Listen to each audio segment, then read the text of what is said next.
Hello guys, welcome back to our channel. So in this guide, I'm going to show you how to reply to TikTok comment with a video. So let's get started. First of all, you need to go ahead and launch your TikTok application on your device, log into your specific account and go to your profile section by tapping on the profile option from the bottom right corner of the screen. Now go ahead and access any video that you have a comment on. Access the comment section first, scroll down and find the comment that you want to reply with a video.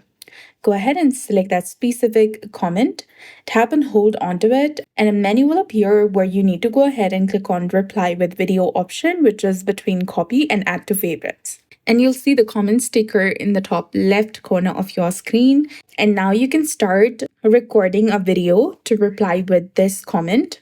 And once you're done, click on this tick icon in the right hand side of the screen.